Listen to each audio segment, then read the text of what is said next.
राधे राधे भक्तों, जय श्री कृष्णा, जय श्री राधे। 8 फरवरी दिन शनिवार को हमने एकादशी व्रत रखा था।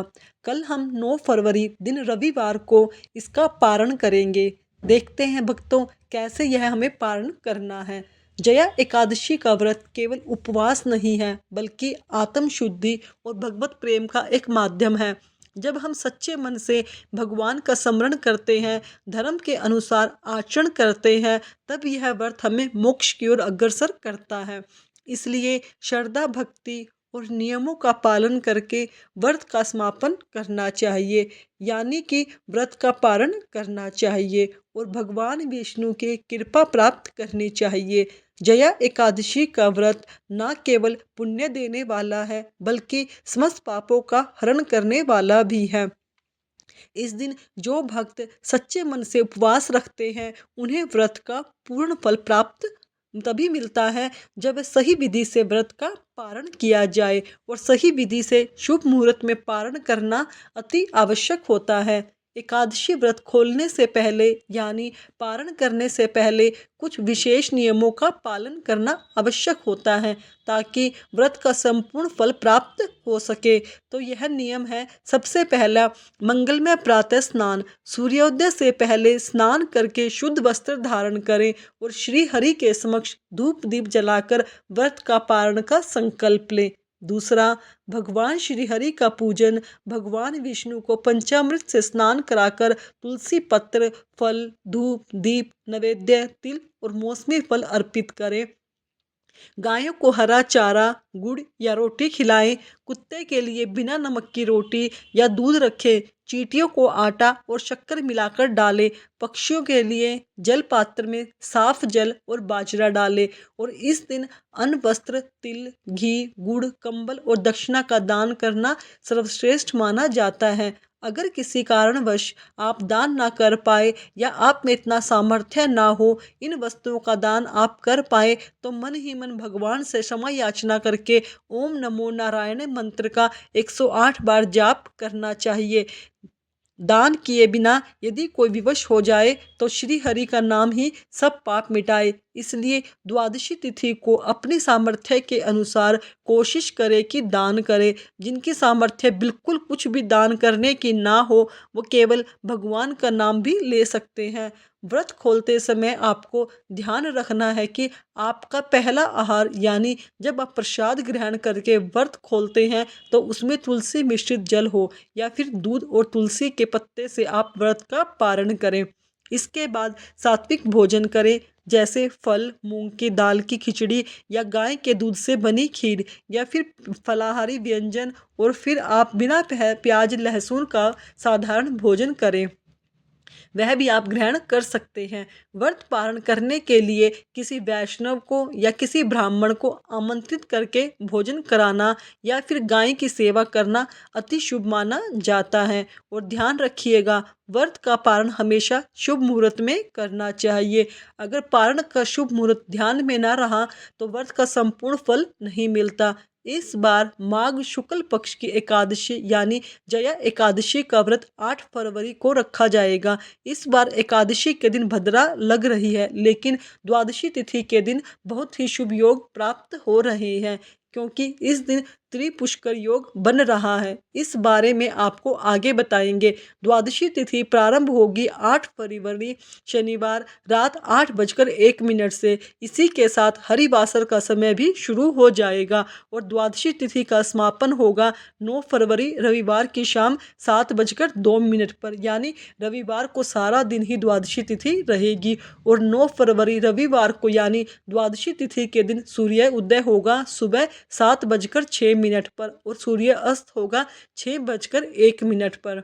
ब्रह्म मुहूर्त का समय रहेगा सुबह 5:59 से 9:10 तक, जिस समय आप सुबह स्नान, ध्यान, पूजा कर सकते हैं। प्रातःकाल पूजा का सबसे शुभ मुहूर्त रहने वाला है सुबह 5:46 से 7:04 तक। अभिजीत मुहूर्त दोपहर का 12:01 से 12:58 तक रहेगा। और त्रिपुष्कर योग बन रहा है, ताकि यानी 3 ग्रहों के मिलन से जो योग बनता है उसे त्रिपुष्कर योग कहते हैं। यह बहुत ही शुभ योग होता है। इस मुहूर्त में यदि कोई काम किया जाए तो उसका 3 गुना फल प्राप्त होता है। अच्छे काम किए जाए तो अच्छे कर्मों का 3 गुना पुण्य मिलता है।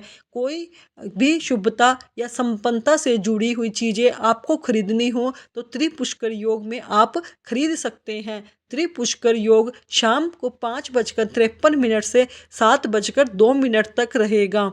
अमृत काल का समय सुबह 7:58 से 9:34 तक रहेगा। राहु काल का रहेगा शाम 4:30 बजे से लेकर 6 बजे तक। हरिवासर का समय समाप्त होगा 9 फरवरी रविवार को सुबह 2:15 पर। देखा जाए तो यह 8 फरवरी शनिवार की मध्य रात्रि का समय होगा। जया एकादशी का व्रत खोला जाएगा 9 फरवरी रविवार को सुबह 7:07 से 8:55 के बीच में। वैसे तो व्रत खोलने के लिए, व्रत पारण करने के लिए सुबह का समय ही सबसे उत्तम माना जाता है। किसी कारण से आप इस व्रत को खोल ना पाए या आप व्रत इस समय के दौरान करना भूल जाएं तो आप दोपहर में 1 बजे से लेकर 3 बजे के बीच में व्रत खोल सकते हैं, क्योंकि माघ का महीना है। इस पूरे ही महीने में और ख़ास तौर पर शुभ तिथियों में जिसने भी एकादशी की है, तिलों का प्रयोग अवश्य करना चाहिए। तिल आप हवन में प्रयोग कर सकते हैं, भगवान विष्णु को समर्पित कर सकते हैं या सफ़ेद तिलों का दान भी इस दिन दे सकते हैं। एकादशी व्रत साल भर में 24 होती हैं और इन 24 एकादशी व्रतों में 24 तरह का भोग भगवान विष्णु को समर्पित किया जाता है। इस बार क्योंकि माघ शुक्ल पक्ष की जया एकादशी है तो आप इस बार भगवान विष्णु को केले का भोग जिसमें तुलसी का पत्ता आप अवश्य रखिए, आपकी मनोकामना पूर्ण होगी। भगवान विष्णु की पूजा करने के बाद आप सच्चे मन से क्षमा याचना जरूर करें, ताकि पूजा पाठ में कोई कमी रह गई हो तो व्रत में कोई गलती हो गई हो तो उसका दोष आपको ना लगे। इस तरह से एकादशी व्रत का पारण किया जाता है और तुलसी माता की पूजा भी करनी चाहिए। अब क्योंकि रविवार का दिन द्वादशी तिथि को पड़ रहा है तो तुलसी माता में आप द्वादशी तिथि को जल अर्पित ना करें, क्योंकि इस समय मौसम अनुकूल होता है। तुलसी जीव जल्दी सूखती नहीं है। अगर हो सके तो आप जल अर्पित ना करके केवल धूप दीप सुबह के समय जलाएं और शाम के समय भी तुलसी के सामने धूप दीप जरूर जलाएं। द्वादशी तिथि को तुलसी माता की पूजा करनी जरूरी होती है। रविवार का दिन है, तुलसी जी को स्पर्श नहीं किया जाता, तुलसी के पत्ते नहीं तोड़े जाते, लेकिन आप दीपक सुबह शाम जला सकते हैं। हिंदू धर्म में तुलसी का बहुत अधिक महत्व बताया गया है। जहाँ तुलसी का प्रतिदिन दर्शन करना पापों का नाश करने वाला समझा जाता है, वहीं तुलसी पूजन करना मोक्षदायक माना जाता है। हिंदू धर्म में देव पूजा और श्राद्ध करने में तुलसी जी की पूजा अवश्य मानी गई है। तुलसी जी का होना अनिवार्य माना गया है। यदि किसी विशेष मनोकामना की पूर्ति के लिए भगवान विष्णु से प्रार्थना करनी हो या भगवान विष्णु की कृपा प्राप्त करनी हो तो सबसे पहले तुलसी माता की पूजा करके तुलसी माता से प्रार्थना करनी चाहिए। इस प्रकार कहना चाहिए, हे मैं वृंदा देवी तुलसी को प्रणाम करती हूँ जो भगवान कृष्ण को अत्यंत प्रिय है। हे देवी, आप कृष्ण भगवान कृष्ण को भक्ति प्रदान करती हैं, सत्यवती के रूप में जानी जाती हैं। मैं आपको बारंबार प्रणाम करती हूँ।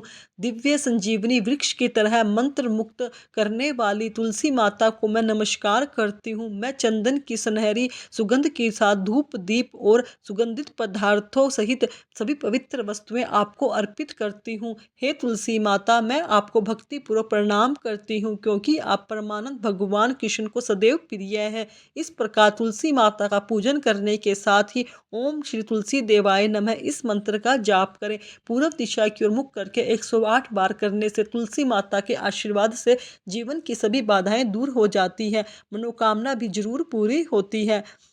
हमें एकादशी व्रत का पारण बहुत ही सावधानी से करना चाहिए। आप चाहे तो अपने हाथ में गंगा जल में तुलसी पत्थर रखकर और भगवान विष्णु के सामने विष्णु विष्णु विष्णु 3 बार बोलकर फिर अपने व्रत का पारण कीजिए और वह गंगा जल जो आपने हाथ